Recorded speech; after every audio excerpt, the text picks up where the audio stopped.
Welcome to the Steve Stein Guitar Podcast, where we bring you the latest insights, tips, and techniques to help you master the art of guitar playing. I'm your host, Steve Stein, and I'm committed to sharing my passion for the guitar while inspiring you and guiding you through your musical journey. Now remember that you can enjoy this podcast from anywhere and anytime, whether you're cruising down the highway, preparing dinner in the kitchen, or even working out at the gym.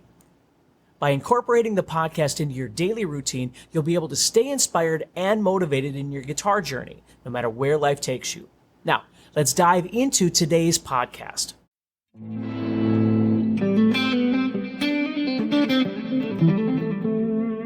When you're learning how to solo, learning how to connect to the chords and the changes that are happening becomes really, really important. There's a lot of different ways that you can do this. What I want to do today is just show you a really easy way that you can approach this if you know a little bit about your scales. So let's go ahead and get started.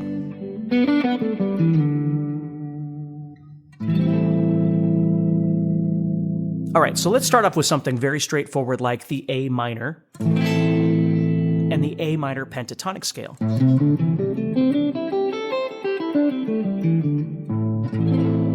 It's okay if you don't know this stuff great or you're not really fast at it or anything. It's perfectly fine.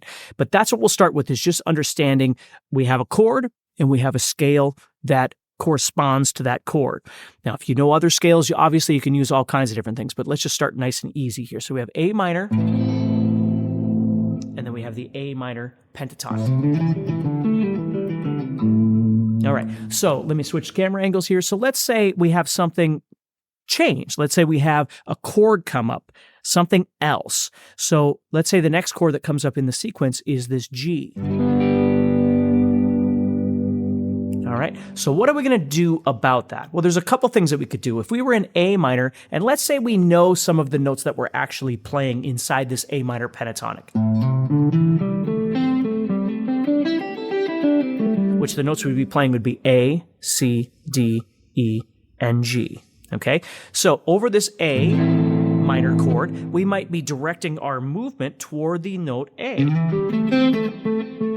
which makes sense. And again, it's okay if you're not fast at this or anything like that, but you get the idea. So over the A minor chord, I'm directing my motion toward A. Now that would mean I need to know where A is.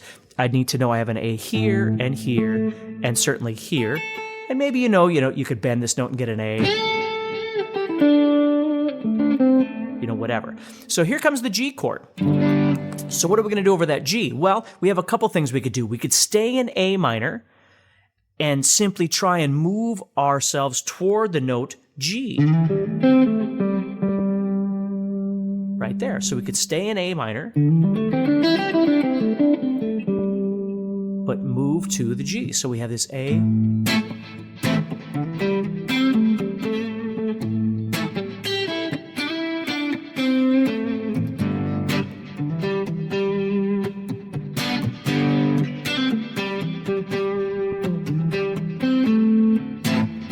And then I move myself toward the A again. And it works really great to do something like that. But there are some other options depending on how comfortable you are with what you're learning on the guitar. One thing that we could do is over this A minor, again, play an A minor like we just did, A minor pentatonic. But when it goes to the G, we go to G major pentatonic, and we solo in G major. Now, I could play that here,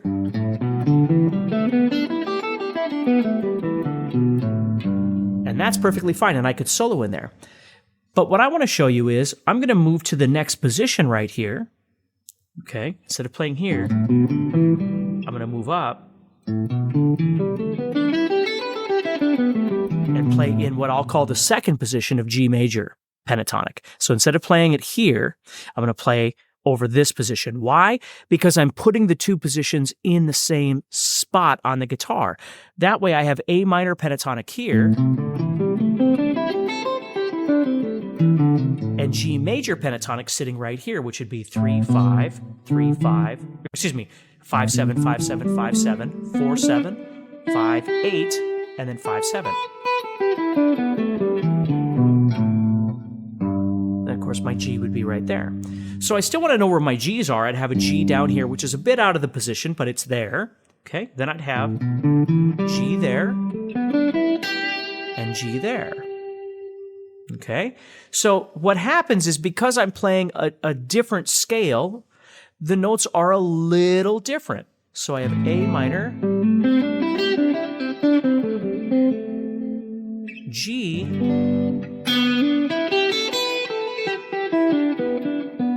and especially this note, right? Because when we were playing A minor pentatonic, I was playing this note, which is C. And it's okay if you don't know that, but that's what that is. And when I was playing G major, I was getting this note, which is B. So for me, that becomes a really important note because the ear hears that and goes, and it responds to it. So if I'm playing A minor, and then here comes G,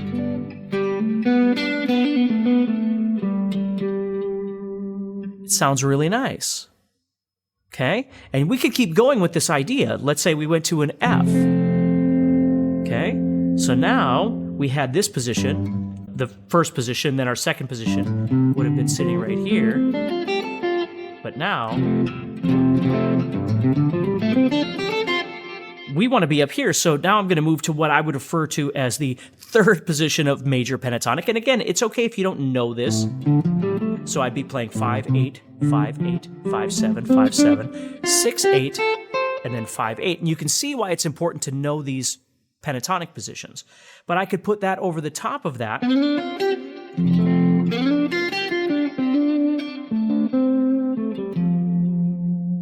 So over this A minor, G,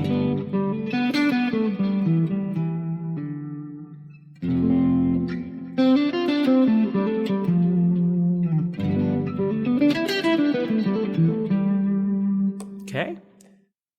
Now, if that seems way too much for you, take a step back to the first thing we talked about, where you could just stay in A minor pentatonic the entire time, but change the note that you're emphasizing. So when that G comes up, well, when A minor is being played, we go to A. When the G major comes up, we go to G.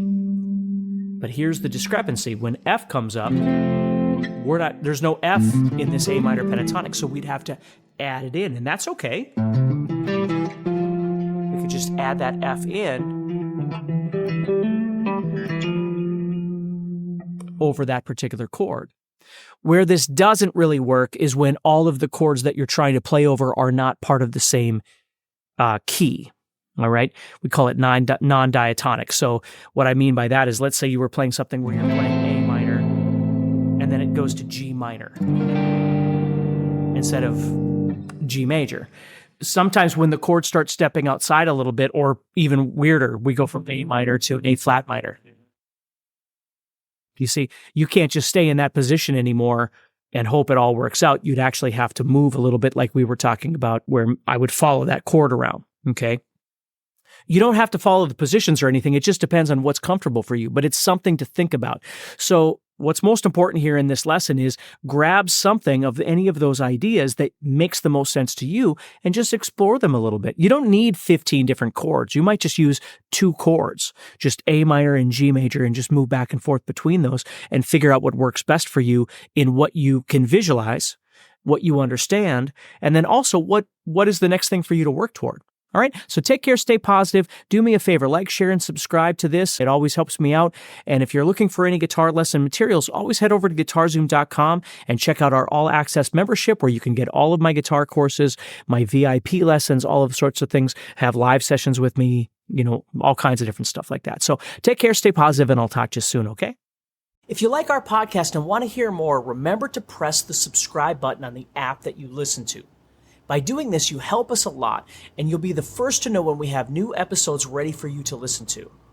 Is this podcast fun and useful? Then please give it a thumbs up and write about how much you like it. Is this podcast not what you thought it would be? Please let us know. This helps us to make our podcast better and helps more people who love guitar find it as well. So don't forget to subscribe, like, and tell us what you think.